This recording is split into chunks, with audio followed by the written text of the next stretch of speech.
Good morning everyone. My name is Abhay Singh and I welcome you all in today's video analysis of the Hindu. Today is 25th of July 2024 and we'll start with the first news headline for the day. So again it's a city edition. Again it's a city edition. तो city edition में काफी सारा advertisement होता है. We already know that. So उसको नहीं हमें सीधे हम लोग first important news है जो आज का उसमें हम लोग enter करेंगे. So there was a plane crash in Nepal. ये उस चीज को डील किया गया. There was a plane crash. 18 passengers have lost their life. So this is this is not as important as you think, but yeah, this is important now. So today is 25th of July 2024. Union budget was presented on 23rd of July 2024. Union budget was presented on 23rd of July 2024.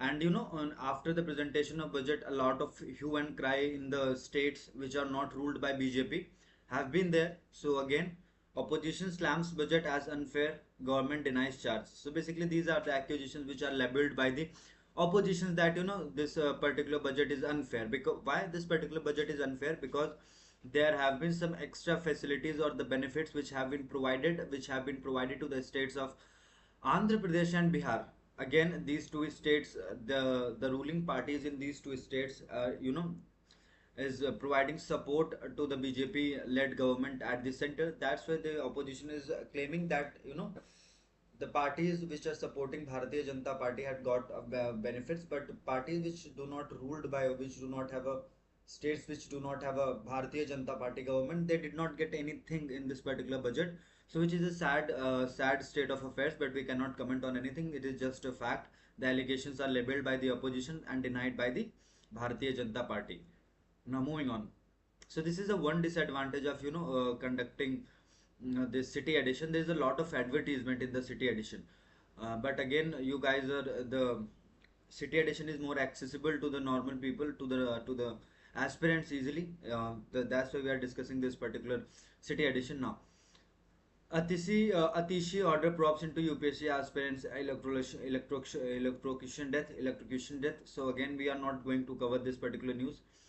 So this particular news is related to a fire tragedy that took place in one of the hospitals at Vivek Vihar, and in that particular incident, seven newborn babies have lost their life. So right now, after more than 2 months, Delhi police has filed the charge sheet in this particular case, a 796 pages charge sheet.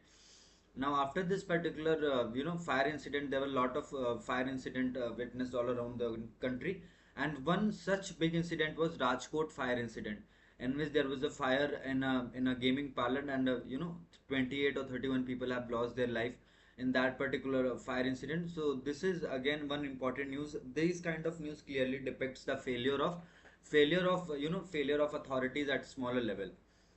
NGT notice, National Green Tribunal notice center over waste dumps near AIMS. So basically, National Green Tribunal has issued a notice to the central government why the waste is dumped near the All India Institute of Medical Surgery near AIMS. Now,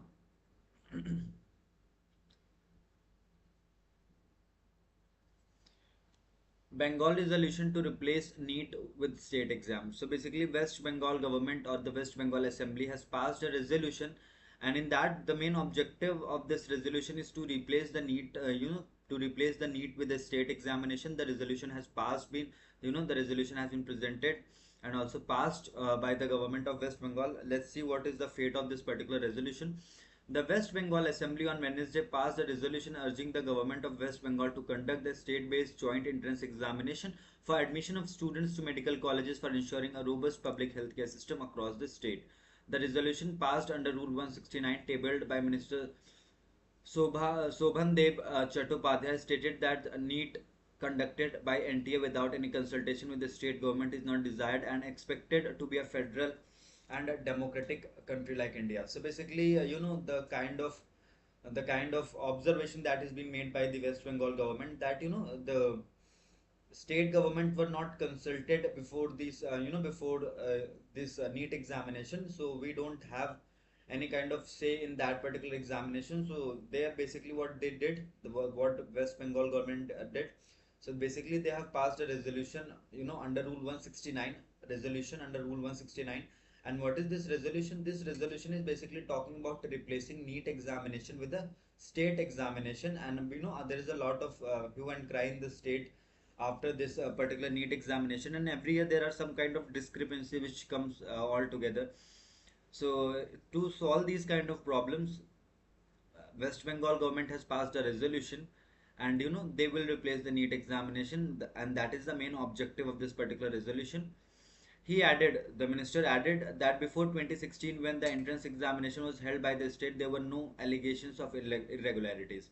So basically, the main proposition that was raised by the minister, that before 2016, NTA in itself was formed in 2017 to conduct computer-based CBT test.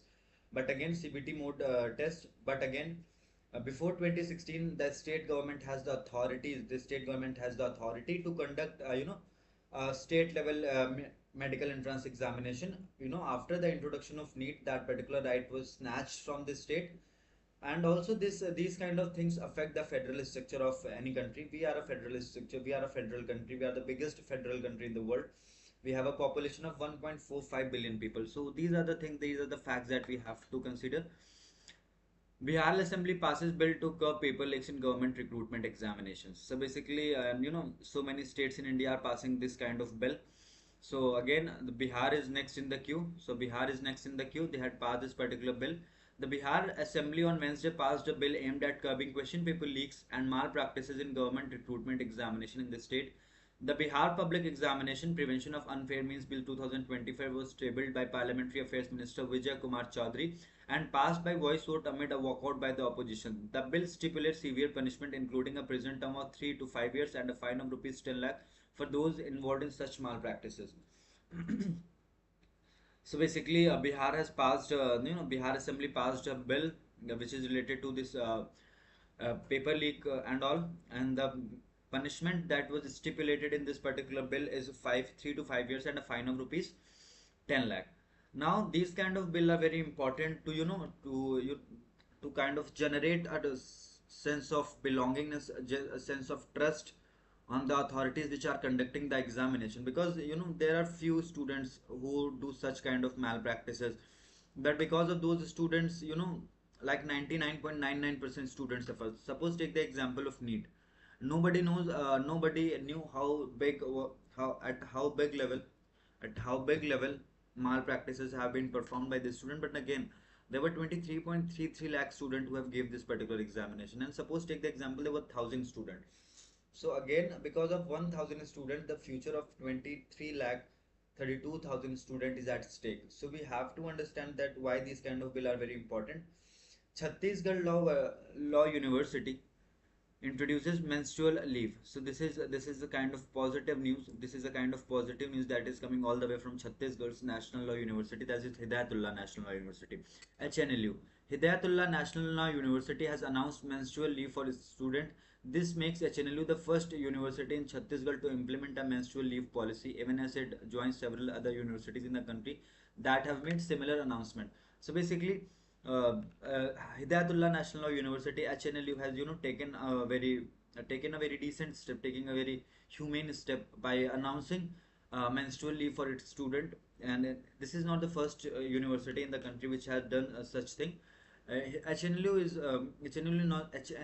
the first university in state to adopt no, to implement a menstrual leave policy, but there were many universities in country which have already implemented this particular policy. So right now our main focus is at HNLU. So Hidayatullah National Law University, which is in Chhattisgarh, have passed or implemented a menstrual leave policy, and as per this policy, students will be provided menstrual leave during their menstrual course. Now, so again, this is a kind of political news. We are not concerned with the political news at all. Women in film industry, Kerala High Court stays ordered on release of HEMA panel's report. See, again, we are not concerned with this news. Andhra Pradesh government orders CID probe into liquor scam during YSR SP term. So basically, this is also a political news. Two nursing students among five held with meth in Wayanad. Not important. Supreme Court bench seeks clarity on who has to hear contempt case over DDA tree felling. Now this is a kind of important case, that this is a kind of important news which is important for us to understand in a brief. So basically, there was an illegal felling of trees in the protected ridge area. A lot of trees have been fell down, close to 1100. Some days it is 1100, some days it is 400. So 1100 trees have been fell down, and that was done. DDA has done this particular thing after getting the order from the Lieutenant Governor of Delhi. And Supreme Court has already given a judgment, not a judgment, an order, has passed an order. In that particular order, it was clearly stated that the trees cannot be shut down.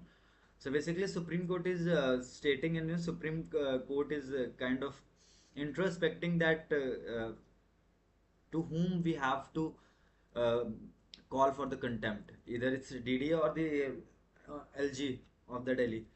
So these are the things that we have to understand. A three-judge bench of the Supreme Court, headed by Justice B.R. Gawai, on Wednesday sought clarity about two separate contempt proceedings regarding the felling of trees by DDA in the protected Delhi Ridge area, being heard at the same time by two different benches. So basically, while the trees were fell down, while the trees were cut down, the two proceedings were going in the Supreme Court, proceedings were going in the Supreme Court, but again these trees were cut, so there was a contempt of court because matter was pending in the court, and you have already taken a judgment, you have already taken a step by cutting that particular trees, so actually violated you have actually violated the order of the Supreme Court, so there should be some kind of contempt proceeding. The tree felling case is before Justice Gawai bench and another bench of the Apex Court headed by Justice A.S. Oka. Justice Gawai noted that the benches should not end up passing conflicting orders in the same case, and judiciary propriety required a clarification on which bench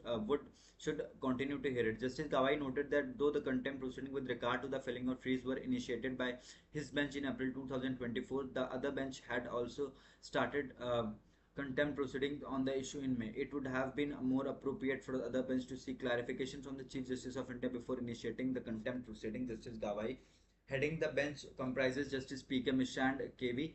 Vishwanathan observed. So basically, there are two separate proceedings, and one was headed by Justice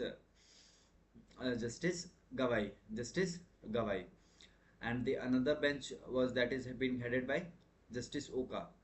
So basically अभी ये हो रहा है कि पहले एक bench ने कर दिया था कंटेम्प्ट प्रोसीडिंग स्टार्ट कर दिया था सिमिलर मैटर पे, अभी दूसरी बेंच ने भी सिमिलर मैटर पे contempt proceedings start कर दिए. So basically the other bench of the Supreme Court has clearly stated that the bench which has initiated the contempt proceeding at the later stage should have taken the prior approval or should have consulted the bench which had already initiated the contempt proceeding. What will happen? Suppose there are two different benches has been constituted on a similar matter. They are dealing with the similar matter, and there are two conflicting opinions. One will say that there is a contempt, another will say there is not contempt.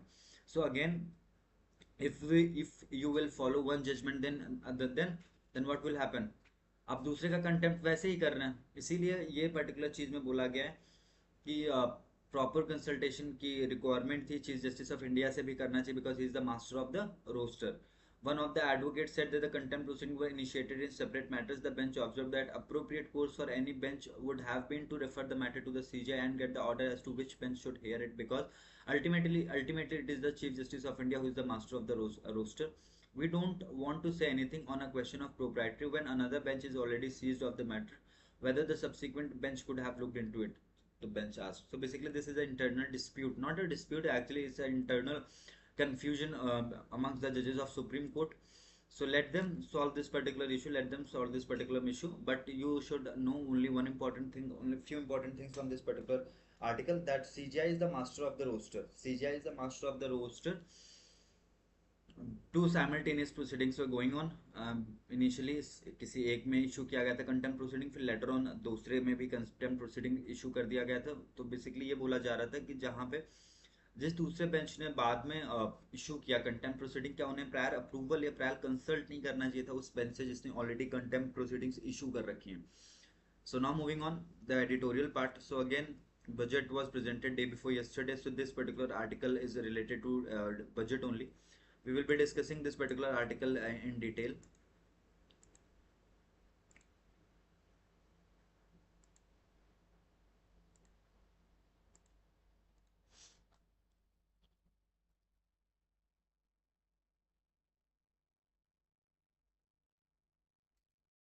The short budget speech by the Union Finance Minister is marked by clarity on three aspects.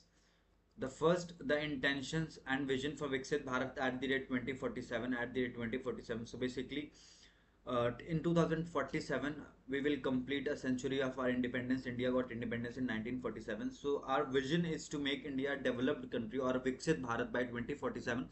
So this is the first vision that we can see in the 2024 budget that was being presented by the Nirmala Sitharaman, who is the finance minister of this country. So first important aspect of 2024 budget is Viksit Bharat at 2047. Now, spelled out through the nine priority areas, a long-term vision to which expect the subsequent budgets would adhere to accomplish these goals. Second, there is an explicit recognition of the problem of unemployment in the economy. So first vision was to make India a developed country by 2047. The second vision or the second problem that has been you know given a lot of stress on a lot of stress on, that is unemployment. So government has launched different schemes to to solve the problem of unemployment. They will spend over 2 lakh crore rupees in upcoming 5 years over five schemes to provide skills to 4.1 crore Indians. So basically this problem is also identified the finance ministry, and they have tried to solve this particular problem by initiating five schemes which will require initial investment of 2 lakh crore rupees over the period of 5 years, and these 2 lakh crore rupees will provide skills to 4.1 crore Indian in these 5 years. Third, the compulsions of a coalition government surfaces in parts but are hidden in some of the specificities. So basically, specificities. I just want to say this is a kind of observation that is being made by the author of this particular article, that the coalition government has some sort of coalition government has got some sort of benefits, like the special package that has been announced for the state of Bihar a day before yesterday, not a day before yesterday, a day before when the budget was announced. The union government has clearly denied that we won't be providing any kind of special status to the state of Bihar, but instead of providing special status to Bihar, they have provided a special package to state of Bihar. So basically, there's only one question. There's only one question. What if the state of Bihar has not provided support to the central government? Will they've got anything?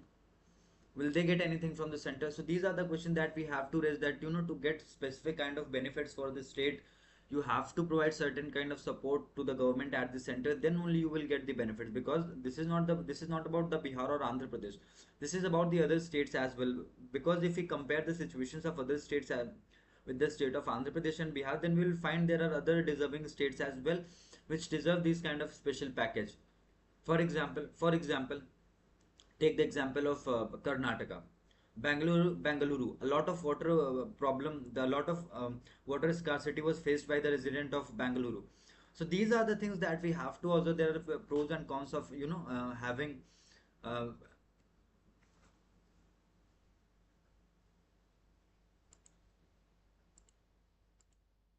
there are a lot of pros and cons, of providing support to the central government. But again, you will get the benefits. It's as simple as that. You cannot question, you cannot raise eyebrows over these kind of things, because this is a political issue. This is a political issue.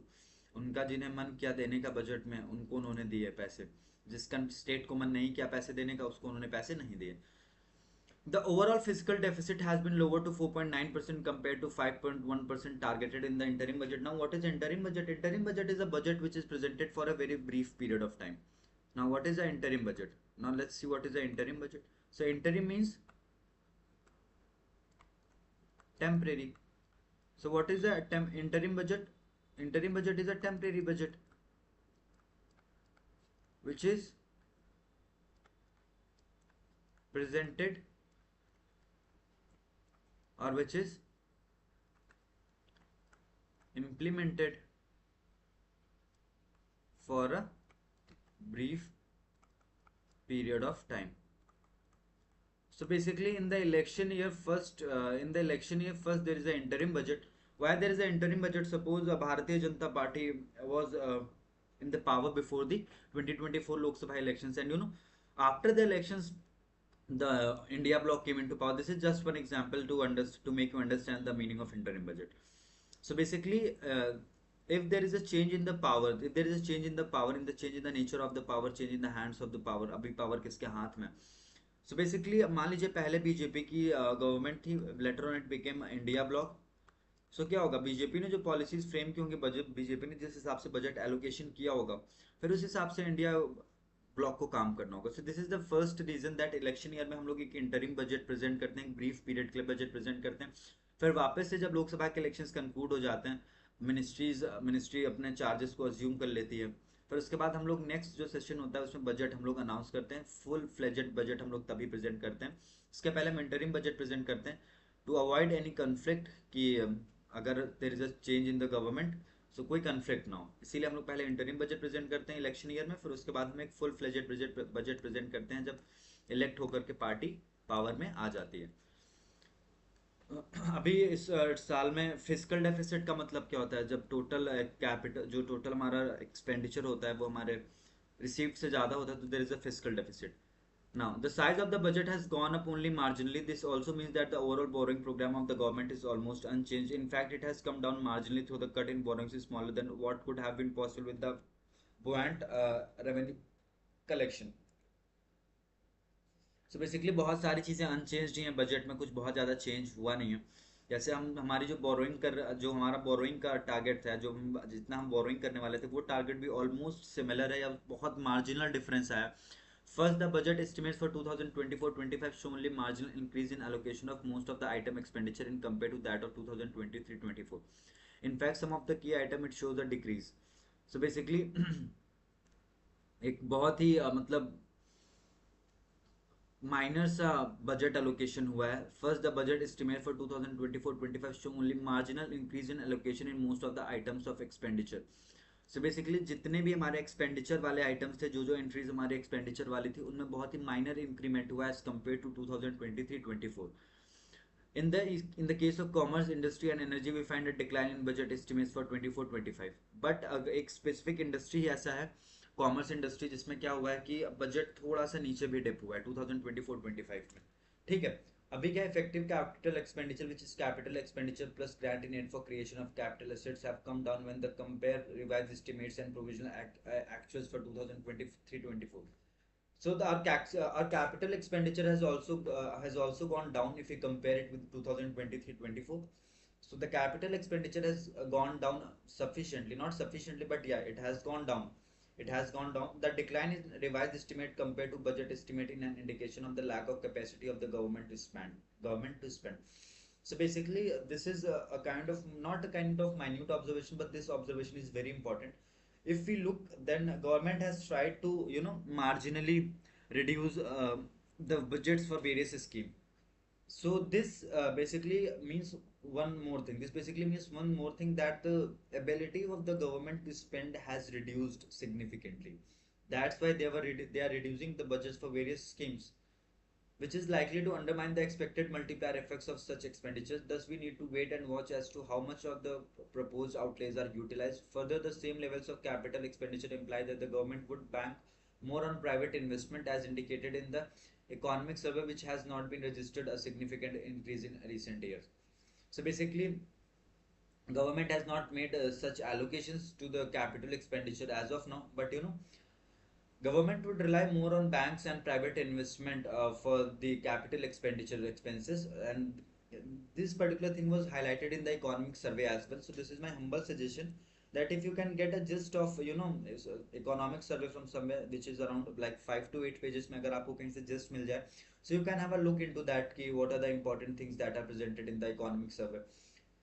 So economic survey is really important, not for us. This is not as important as we think, but yeah, again, this is important. The budget relies on two measures to bolster demand and increase private consumption. It takes the route of tinkering with the new income tax regime to leave slightly more disposable income for a section of taxpayers, which is expected to stimulate demand. So basically, to make our economy more, smooth, to make things proper, what government had decided that it will create more demand. it will create more demand in the market. And how this demand will be created? So basically they have introduced the new tax slabs, and by introducing those new tax slabs, the salaried employees, or the salaried employees, whether in the government sector or in the private sector, they will have more disposable income with themselves. Now what is disposable income?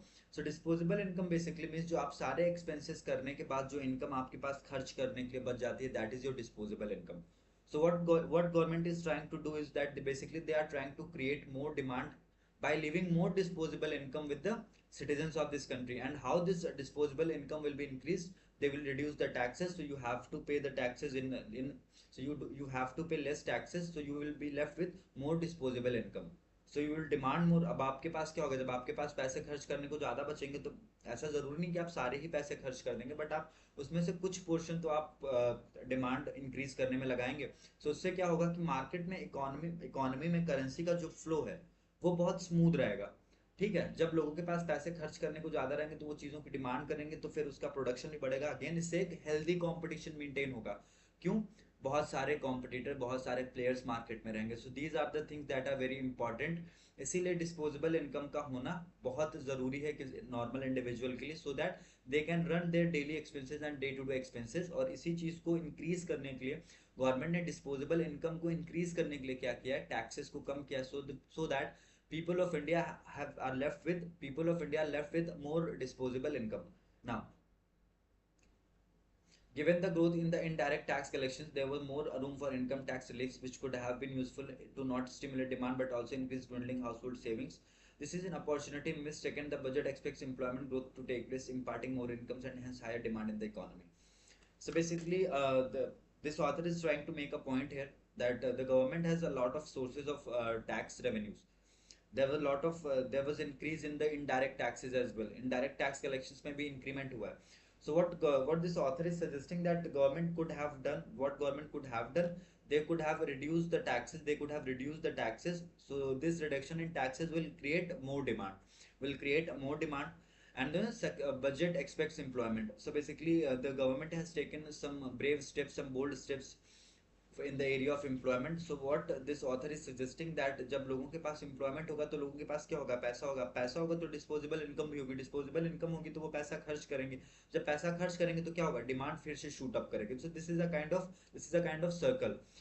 The internship scheme, the direct thrust on the channeling funds to the first-time employees with the commensurate benefits to companies to incentivize the hiring of more people and providing salary top up for the first-time employer, unlikely to create more jobs as they do not address the question of social aspirations and technological changes which directly impinge labor market outcomes. So basically, I think what government is trying to do, that government has identified a problem that there is unemployment in the market. So we have to provide the employment. Now, what is the long-term plan and what is the short-term plan? Short-term plan is basically this internship scheme that is started by the government of India. Now we have to understand one thing, that with the change in the time, there is a time of technology. This is the time of technology, this is the time of skill. 21st century is all about tech and skills. So if you don't have the knowledge of technology, if you don't have appropriate skills which can give you employment, then these kind of schemes won't help you in a long run. This will these kind of scheme will consume a lot of funds of the government of the day, but again this will not benefit in the long run. End of the day, you have to develop the skills, you have to create the demand of your manpower in the market. If there is no demand of your manpower in the market, what do I mean by your manpower? Is the working age group of Indians. So if you're not able to create a demand, then these kind of schemes won't last. Like, they will end after the funds will get the government has allotted 2 lakh crore rupees for the first 5 years, and after these 2 lakh crore rupees will be exhausted. Then what next? Government will provide another 2 lakh crore. So again, this will leave a negative impact on a long run. We have to solve this problem with the utmost good efforts, and in India we have to understand this unemployment thing is a very serious issue. More than 64% of the Indian population is living in the rural areas, in the countrysides. So basically, the people who are living in countryside, there are a lot of problem like disguised employment. People require a 3 but working is 5. So basically, these are the things that we have to solve. And until and unless we solve these small problems, there won't be a much of impact on the employment generation as well.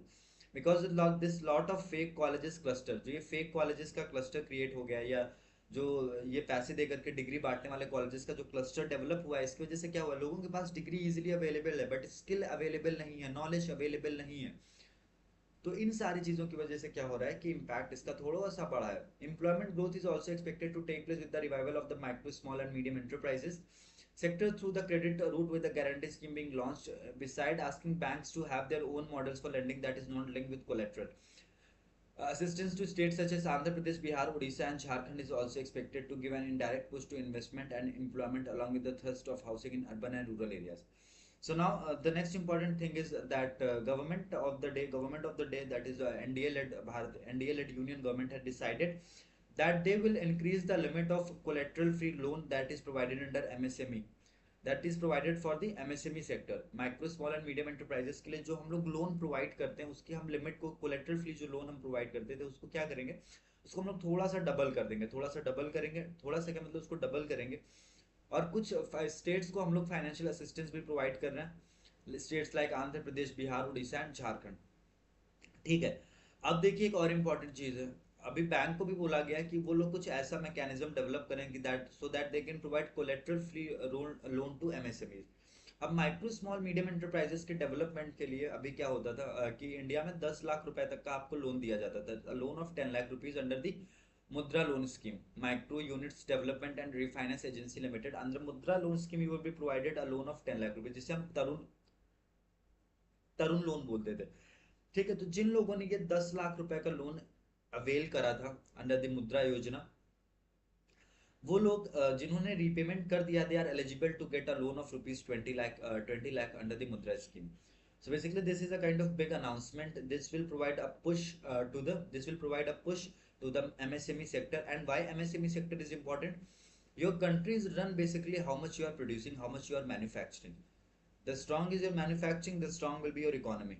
So this is a direct logic. So basically MSME, micro small and medium enterprises, provides almost, they contribute almost 34.6% or 34.5% in the entire manufacturing. These micro small and medium enterprises contribute almost 34.5% in the entire manufacturing sector of the country. That's why this particular sector becomes very important, MSME. And government had decided that it will increase the loan limit to 20 lakh rupees to those beneficiaries who have already availed the 10 lakh rupees loan under the Tarun scheme of Mudra। Tarun scheme के under जिन्होंने 10 lakh rupees का loan लिया था उसका repayment कर दिया, उन्हें वापस से 20 लाख रुपीस का लोन दिया जाएगा। So these are the various steps which are taken by the government of the day to strengthen our economy. End of the day, again, it's the government of the day which thinks which kind of things are important. We are not sitting at their place, we are not sitting at their chair, so we won't understand the kind of thing. We can only criticize it, we can only analyze it. So that's what we are good at, because the policy making is the domain of the central government or the government of the day. We are not involved in the policy making, but again, if government will make any policy, then we have the absolute authority to analyze that particular thing. And again, overall, this particular budget is, is has, actually this particular budget is depicting that it has tried to solve so many problems. अगर आप इस budget को prima facie देखेंगे, will feel that कि budget ने unemployment का भी problem solve करने की कोशिश की है, बजट ने तो विमेन डेवलपमेंट को लेकर के भी काफ़ी सारी चीज़ें करने की कोशिश की हैं। मनरेगा का बजट 26,000 करोड़ रुपए से बढ़ा दिया गया। So these are the things that we have to understand. Government is doing a lot of things, so but again we are not sitting there, तो हमें कैसे पता चल पाएगा। Now coming at the second important article, it is related to the urban transformation of India, and the importance of this particular scheme. Importance of that scheme, under which Pradhan Mantri Awas Yojana Urban, under which a lot of houses have been to develop in the urban areas. Cities are home to about 50 crore people, accounting for about 36% of India's population. The urban population has been growing at a steady pace of 2% to 2.5% annually. So this is a kind of very shocking data that is available with us. This is not shocking that 36% of India's population is living in urban areas. The thing which is shocking is that this particular population is growing at a pace of 2% to 2.5% annually. So basically this is the kind of thing which we have to take care of, that a lot of people are migrating from rural areas to urban areas. The Pradhan Mantri Awas Yojana has been under implementation since 2015 and has provided as many as 85 housing units for the economically weaker sections, middle income groups, categories of population with an investment of about 8 lakh crore. Of this, a quarter has been provided by the central government and the remaining by the beneficiaries and state governments. So basically, government of the day has spent over 8 lakh crore rupees for providing 85 lakh houses to the people who are belonging to EWS category and middle income groups. And out of this 8 lakh crore rupees, a quarter, which means 25% have been provided by the central government and the remaining has been borne by the state government and the beneficiaries. The budget has proposed to give further push to the scheme by announcing support for the construction of another 1 crore such units in urban areas with an investment of 10 lakh crore rupees, which will include central assistance of 2.2 lakh crore in the next 5 years. So basically, government had decided after taking oath as the for the third time, the first thing which was announced by the government of the day, that they will build more houses. They will build more houses. They will build in total 3 crore houses, and out of these 3 crore houses, 1 crore houses will be built in the urban areas, and this will require an investment of 10 lakh crore rupees, and out of this 10 lakh crore rupees, 22%, that is 2.2 lakh crore, will be provided by the central government as the central assistance in the next 5 years. Now, as against which 30,170 crore has been provided in the budget for the current year. So currently, government will spend 2.2 lakh crore over the next 5 years in for this particular scheme, Pradhan Mantri Awas Yojana Urban. But for the year 2020, for the year 2020, 425, they have provided assistance of 30,171 crore rupees. Rest will be borne by the central and the beneficiaries, state and the beneficiaries.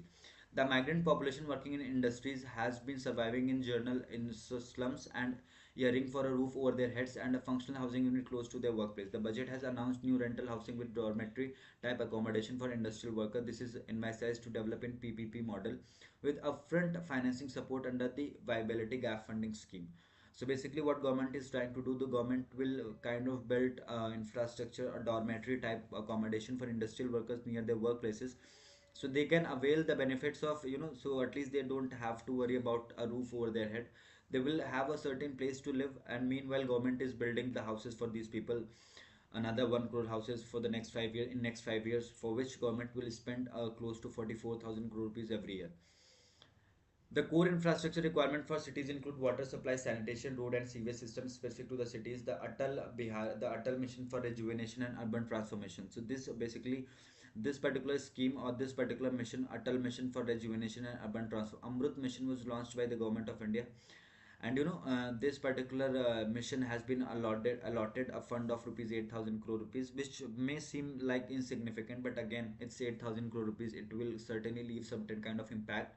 The finance minister has announced the viability of VGF window, provided that the project is taken up as a commercial venture in PPP mode. So now this we have to understand. So viability gap funding is, VGF is viability gap funding. So basically, government will help the institutes which will develop this dormitory type of stuffs infrastructure. This will be developed in the public-private partnership mode. And Amrut Mission. So what is Atal Mission for Rejuvenation and Urban Transformation? So this mission was launched to transform the urban areas, and this particular mission has been allotted 8,000 crore rupees of substantial aid, which not seems substantial, but it is, again, it's a substantial aid. The budget speech also mentions a huge investment of rupees 11.11 lakh crore for capex in infrastructure. So capital expenditure in infrastructure will amount to 11.11 lakh crore rupees, roadways, waterways, airways, इन सब चीज़ों का infrastructure develop किया जाएगा, buildings बनाई जाएंगी.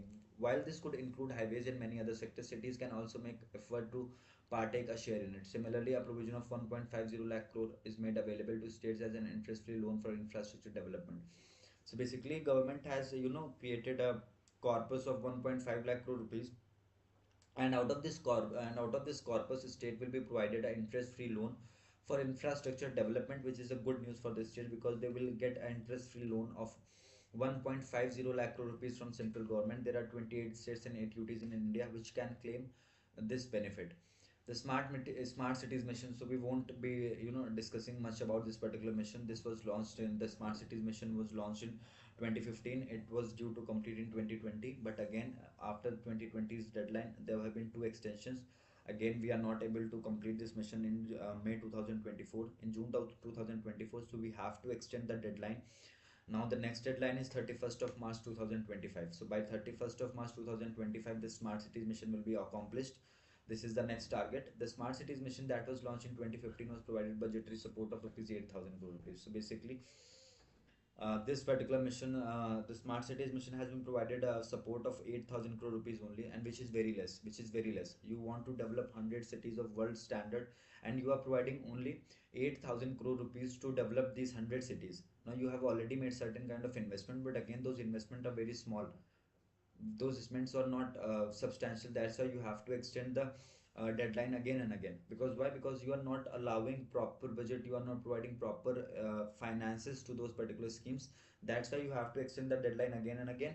So in the year 2024-25's annual budget, this particular scheme has been, the smart cities mission has been provided a budgetary support of 8,000 crore rupees. The budget has declared the intention of focusing on the planned development of cities. Municipalities will get the normal finance commission grant of 25,653 crore rupees.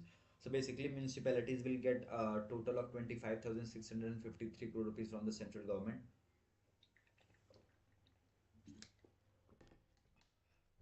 Now moving on.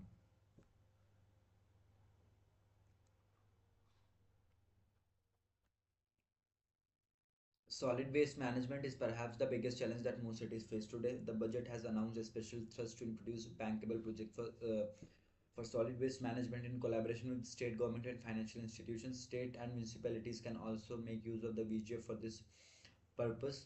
Cities such as Indore, Madhya Pradesh have shown the way in making solid waste management a financially viable proposition. So basically, in big cities, a lot of people are migrating. So a lot of, a lot of, what should I say, a lot of waste is generated. Now we have to manage this waste effectively, because we in Delhi we can see teen कूड़े के पहाड़.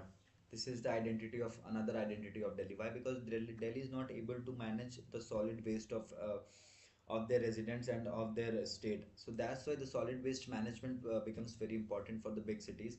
Because in a long run, if we think कि अभी ये problem नहीं है, अभी ये problem नहीं है, but again ये problem तो है ना, अभी नहीं है, अभी ये छोटी प्रॉब्लम है, इसलिए प्रॉब्लम नहीं लग रही है. जैसे क्लाइमेट चेंज था, कि कितना ही पेड़ काट लेंगे, क्या ही हो जाएगा एक पेड़ काटने से. बट अभी देखिए कि क्या हुआ है, कि टेम्परेचर 50 ऑलमोस्ट टच कर गया अभी. फिर दूसरा इंपॉर्टेंट न्यूज़ है, जो सुप्रीम कोर्ट का एक ऑर्डर आया था. उत्तर प्रदेश और उत्तराखंड गवर्नमेंट ने क्या किया था, कि एक ऑर्डर उन्होंने रिलीज़ किया था. And by that particular order they have clearly made a rule, कि जितने लोग भी, जो कांवड़ यात्रा निकलेगा उसके रूट पे जितने भी लोग अपना दुकान लगाएंगे, अपना जो भी पटरी पे दुकान लगाते हैं, उनको अपने दुकान के आगे अपने दुकान का नाम लिखना होगा कि उस दुकान का ओनर कौन है और कौन ऑपरेट कर रहा है. So this is a kind of very disturbing news that is coming all the way from Uttar Pradesh and Uttarakhand. कुछ और स्टेट्स ने भी ऐसे सिमिलर ऑर्डर पास किए, बट सुप्रीम कोर्ट ने इस पर स्टे लगा दिया. अब एक चीज़ यहाँ से याद रखनी पड़ेगी. This is kind of philosophical. You can either you can listen it, और you just pretend you are not listening it. We are a secular country. We don't have a religion of our own, and this thing is given under the preamble of the constitution, that India is a secular nation. We don't have a religion of our own. Now, this Kamar Yatra, I myself is a Hindu. This Kamar Yatra is a very big thing in Hindu religion. We do understand the importance of this particular yatra, but again, we have to understand one thing, that what is the need of this specific order, which specifies that you have to identify the name of the owner. You have to post a banner of your banner of the owner's name. So basically, you are trying to create a divide. Not actually not the divide, but this will lead to creation of a divide. Because we there is only one common philosophy in which I believe, and in which everyone should believe. हम सब एक हैं. So India is a country of unity and diversity. We always talk about diversity, a lot of diversity, unity and diversity. But again, these kind of steps will not unite this diversity. This will disturb the diversity. So we have to understand these are these kinds of steps. And I always think only one thing. I always think only one thing, that the government of the day has lot of machinery, lot of think tank, and before taking these kind of steps, nobody suggests them, ki sir or ma'am, this is a kind of bad step, this is a kind of wrong step, we cannot take such step. But her bar supreme court को पोक करके बताने आना होता है कि नहीं नहीं आपने गलत स्टेप लिया है, you have to take it back. अभी ना थोड़ा सा एक प्रॉब्लम है, अभी इसको थोड़ा सा हम लोग ना इस न्यूज़पेपर को डिस्कस करते करते करेंगे कि हम लोग इंडिया में जो हमारा मेजर एम्प्लॉयमेंट कॉस्ट इकॉनमी में जो थोड़ा पेस कम है, इसको सॉल्व करने की प्रॉब्लम की हम लोग बहुत टाइम से बात कर रहे हैं। इसको सॉल्व करने का एक इकलौता तरीका ये है, विमेन का पार्टिसिपेशन जब तक नहीं बढ़ेगा इकोनॉमी में तब तक ओवरऑल डेवलपमेंट होगा नहीं, तब तक इंक्लूसिव डेवलपमेंट का फिलॉसफी जब तक हम अडॉप्ट नहीं करेंगे तब तक कुछ नहीं होने वाला है। ठीक है, अभी हम नेक्स्ट आर्टिकल जो डिस्कस करने वाले हैं it is basically under article 361। So basically article 361 talks about the immunities to the governor and the president of India. So अभी क्या हुआ था, जो वेस्ट बंगाल स्टेट के गवर्नर हैं सीवी आनंदा बोस, उन पे कुछ एलिगेशंस थे सेक्सुअल हरासमेंट के, कुछ एक्विजिशंस थे which was imposed by the which were raised by the workers of the Raj Bhavan. अब क्या हुआ कि गवर्नर के पास एब्सोल्यूट इम्यूनिटी होता है कि उसके अगेंस्ट किसी भी तरीके के चार्जेस आप प्रेस नहीं कर सकते, because he has the immunity. A three-judge bench headed by the Chief Justice of India, D.Y. Chandrachud, has impleaded the Union government and sought assistance from the Attorney General of India to decide if a blanket immunity granted under Article 361 of the Constitution to the President and Governor while in office from criminal proceedings undermines fairness, constitutional morality, and violates fundamental rights to equal protection of the laws and fair trial.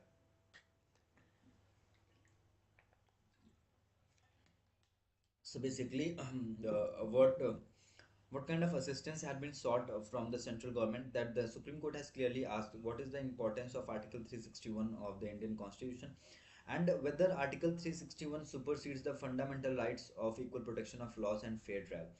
Again, constitution is supreme, और constitution का जब आप वो book खोलेंगे ना, जब वो text book खोलेंगे, सो उस टेक्स्ट बुक का जो सबसे सुप्रीम पार्ट है वो क्या है, fundamental rights. So Supreme Court has clearly asked that if you are providing a blanket immunity under Article 361 of the Indian Constitution, then somehow it will violate the fundamental rights of the individual, that is to equal protection of the laws and the fair trial. Suppose the accused here is a governor of a state. The accused here is a governor of a state and he has the absolute immunity. So basically, these are the things that we have to understand, that the absolute immunity means what? Absolute immunity means what? That if you are sitting on a position, if you are sitting on a seat, you cannot kill somebody.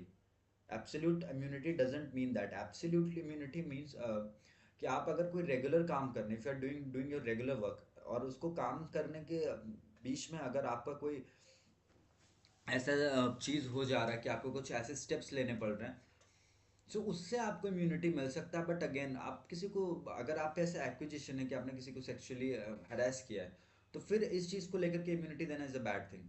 The women identifies as triple X in the Supreme Court record to protect her identity said that absolute immunity given to the governor is based on the Victorian belief that king can do no wrong. So basically, who is the head of state in Great Britain? It's a king. So earlier it used to believe कि क्योंकि king ही क्या करता था, सारे decisions लेता था, सो माना जाता था king can do no wrong, king किसी भी तरीके कोई गलत काम नहीं कर सकता है। सो बेसिकली वही सिमिलर आइडियोलॉजी या फिलोसफी तो ये वाली चीज़ भी हुई ना कि अंडर आर्टिकल 361 का जो फिलोसफी है जो एब्सोल्यूट इम्यूनिटी प्रोवाइड करता है। So basically article 361 of the Indian constitution clearly adheres और clearly enshrines the principle of Victorian principles, or the this colonial principle that king can do no wrong. Article 361 is the clear depiction of this particular thought process that king can do no wrong. That's why the absolute immunity has been provided to the president and the governor of the state. The governor of the state is an accused in the particular case, but he has the absolute immunity. That this basically this particular immunity doesn't allow you to violate the fundamental rights of a citizen of this country, because governor or president को जो power मिलती है ये constitution in itself provide करता है। So basically governor और president इस constitution से ऊपर नहीं है। ठीक है, we have to understand this, there is a book in this country that is called the constitution of India, and that book is supreme in our country. The things that are given under that particular article in that particular book are supreme in this country. So basically there is a conflict between article 361 of the constitution and the fundamental rights of the victim. So Article 361 Clause 1 provides that the President and Governors are not answerable to any court for acts done in exercise and performance of their powers and duties. So basically आप आपको immunity उन चीज़ों से related मिलती है कि जो काम आपको करने के लिए आपने वो ऑफिस अज्यूम किया, उसको लेकर के अगर काम करने के चक्कर में अगर आपसे कुछ मिस्टेक हो जाता है या आप पे कोई किसी तरीके का उसके कॉन्सिक्वेंसेज ऐसे होते हैं कि आप पे किसी तरीके का लीगल लाइबिलिटी बनता है, so you are absorb from those kind of liabilities, that's the main objective of article 361 clause 1। But again हर एक चीज को ये लोग क्या लेकर के आ रहे हैं, कोर्स ऑफ एम्प्लॉयमेंट आपने एक टर्म सुना है, so basically course of duties जैसा एक टर्म एग्जिस्ट करता है कि आपकी ड्यूटीज का जो पूरा कोर्स है आप उसको लेकर के आ गए इसमें कि हमने तो अपने ड्यूटीज परफॉर्म करने के टाइम पे ये चीज की थी, so we should get the absolute immunity. However, the first provision to Article 361 allows the conduct of the President to be reviewed by any court, tribunal, or body designated by either House of the Parliament for the investigation of a charge under Article 61, impeachment for violation of the Constitution. The second provision to Article 361, Clause 1 holds that the immunity cannot stop a person from suing a center or state concerned. The clause in question before the Supreme Court in the current case is Clause 2 of Article 361, which mandates that no criminal proceeding whatsoever shall be instituted or continued against the President or the Governor of the state in any court during his term of office. So this is a kind of no, this is a kind of stupid provision. I shouldn't say this particular word because why? Because this Article 361 Clause 2 has provided absolute blanket immunity to the President and the governor of the state. And this particular provision clearly states that nothing can be done. Nothing can be done. No criminal proceedings can be initiated until and unless that person is in the office. So basically, the victim has to wait. A victim has to wait for a specific period of time when that particular governor will leave the office, when that particular governor will vacate the office, then I will sue him. So meanwhile जो case के साथ compromise होगा उसका क्या, case के जो evidences के साथ टैम्परिंग होगी, I am not saying that someone is accused or someone is a kind of offender here, no, this is, I'm using the term accused, but again this will jeopardize the whole situation if the victim has to wait for a specific period of time that when the governor will leave the position then I will sue him. So this is the problem that we have to solve. Interestingly, the constituent assembly में debate के time पे भी इस particular चीज पे question हुआ था article 361 clause 2 पे कि ये बहुत ही वेग प्रोविजन है, इसे हमें वापस से रिकंसीडर करना चाहिए। हम किसी को गॉड का दर्जा कैसे दे सकते हैं, भगवान से भी गलतियां हो जाती हैं, ठीक है, बट हम ऐसा कैसे मान के चल सकते हैं कि प्रेसिडेंट और गवर्नर जब तक ऑफिस में रहेंगे वो कोई गलती नहीं करेंगे, और अगर वो गलती करेंगे भी तो हम उनकी गलती को गलती नहीं मानेंगे, इसीलिए तो हम इम्यूनिटी दे रहे हैं। इम्यूनिटी देने का मतलब क्या, कि आप उनकी गलती को गलती नहीं मान रहे हैं। So these are the things that are very important. This is coming all the way from West Bengal, and the case was filed against the CV Ananda Bose, who is the governor of the West Bengal, and he had been labeled with some serious allegations of, sexual harassment and violence and molestation. These are the charges against the governor of the state, and the state is trying to protect him by stating Article 361 clause 2, there is a absolute immunity. You have removed Article 370 from the constitution, you have abrogated Article 370 from the constitution, then this is the right time that there are few things that on which we have to work. First one is Article 105 and Article 194, parliamentary privileges that is being provided to the member of parliament and member of legislative assembly. And the second thing that this government should work on is Article 361 clause 2 of the Indian Constitution, which provides blanket immunity to the president and the governor of the state. Moving on. भी बहुत सारा लंबा discussion हो गया because आज का article थोड़ा सा इंपॉर्टेंट था हमारे लिए, आज का न्यूज़पेपर थोड़ा सा इंपॉर्टेंट था। जो जो चीज़ें इंपॉर्टेंट होंगी अब उनको हम लोग थोड़ा सा डीप में डिस्कस करेंगे, चाहे जितना भी टाइम लगे। अभी क्या हुआ था कि ब्रिटेन के जो फॉरेन सेक्रेटरी थे डेविड लेमी, वो हमारी कंट्री में आए थे, and he has been labelled as the unique living bridge. He will act as a living bridge between the two countries, and the main objective of this particular visit was to get a confirmation, not get a confirmation. This particular visit was very important from India because we are already negotiating on a free trade agreement with United Kingdom. So that's why this particular visit was very important. The Delhi High Court has suggested the center to reconsider Rule 43 of the Central Civil Services Rule, which denies 180 days of maternity leave to women government employees with more than 2 children. So basically, Delhi High Court has requested the central government to reconsider Rule 43 of the Central Civil Services Rule 2000, Central Civil Services Rule, Leave Rule, which basically said कि अगर किसी भी women को already 2 बच्चे हो रखे हैं तो उसे 180 days का जो maternity leave का provision है उसे 180 days का leave नहीं मिलेगा। इस डिसीजन को रिकंसिडर करने के लिए बोला दिल्ली हाई कोर्ट ने कि इसको रिव्यू करिए आप लोग। So basically, this is a kind of a cute statement that is given by the opposition member of parliament. उन्होंने बोला है कि अपनी गवर्नमेंट को बचाने के लिए इस बजट को एज ए इंश्योरेंस यूज किया गया है, इसीलिए जो कोalition स्टेट हैं उनको बहुत सारी स्पेशल फैसिलिटीज प्रोवाइड की गई हैं, ठीक है। Now the Supreme Court on Wednesday urged the balance to be struck between the development at Haldwani, considered to be doorway to hills in Uttarakhand, and the foundation of right to shelter of nearly 50,000 people accused. Basically Haldwani में कुछ 50,000 के करीब लोग एक railways के area में रह रहे हैं, जो रेलवेज का ज़मीन है, प्रॉपर्टी है, उसमें रह रहे हैं। अभी गवर्नमेंट ने बोला है कि सुप्रीम कोर्ट ने is a fundamental right to shelter, तो आपको अगर वो प्लेस चाहिए, so you have to make sure कि उनके पास रहने के लिए कोई जगह, they are the citizens of this country, और यू कैन नॉट से कि आपसे हमें फ़र्क नहीं पड़ता है। So basically you have to provide the shelter because shelter is a fundamental right. The Defense Research and Development Organization has successfully flight tested the phase 2 ballistic missile defense system, demonstrating the indigenous capability to defend against ballistic missile of 5,000 kilometer class. So basically this is important. हमने एक second phase test conduct किया है ballistic missile defence system का, जिसका capacity कितने kilometre तक की missiles को डिफेंड करने का, 5,000 किलोमीटर। नाउ दिस इज ये जो फैक्ट चेक यूनिट वाला केस चल रहा था, जिसमें पहले मार्च में सेंट्रल गवर्नमेंट ने नोटिफाई कर दिया फैक्ट चेक यूनिट को, फिर उसे डी नोटिफाई करना पड़ा। क्यों? क्योंकि the matter was already pending in the court and the petition was filed by the Kunal Kamra against this fact check unit. और फैक्ट चेक यूनिट को अभी होल्ड पे रखा गया है। फैक्ट चेक यूनिट को स्टैब्लिश क्यों किया गया था? जो ऑनलाइन कंटेंट होता है different different social media platform से, to check whether anything any propaganda is published, या ये सारी चीज़ें, इन्हीं चीज़ों को लेकर के फैक्ट चेक यूनिट स्टैब्लिश किया गया था। इसे नोटिफाई भी किया गया था, फिर डी नोटिफाई कर दिया गया था। अभी कोर्ट में केस चल रहा है।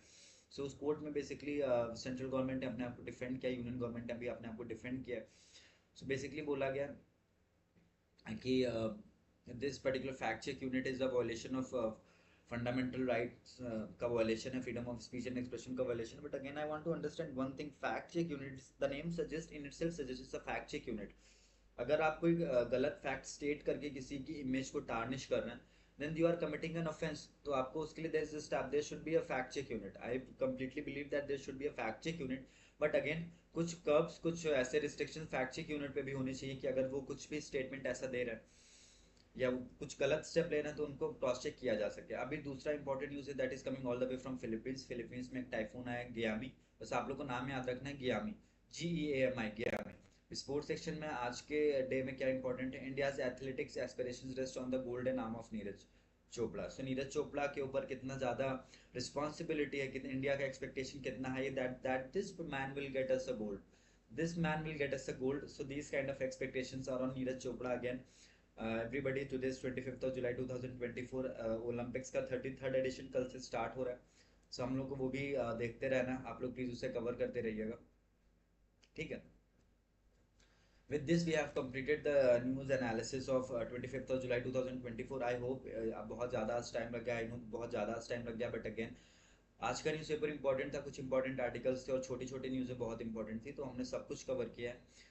आई होप आप लोगों को ये वीडियो पसंद आया होगा। अगर आप लोग ये वीडियो देख रहे हैं, ठीक है, अगर आप लोग ये वीडियो देख रहे हैं, तो this is my humble suggestion कि आप लोग वीडियो को लाइक करिएगा। अगर आप लोगों का कोई क्वेश्चन होता है तो उसे कमेंट सेक्शन में प्लीज़ पंच इन किया करिए, which will motivate us in long run. और बाकी अगर कोई दिक्कत है तो सक्सेस मंत्रा की टीम हमेशा आपके साथ खड़ी हुई है। We are always there to help you, just do raise questions, ठीक है। With this we will wrap up today's session. Thank you so much for watching today's video analysis. Thank you.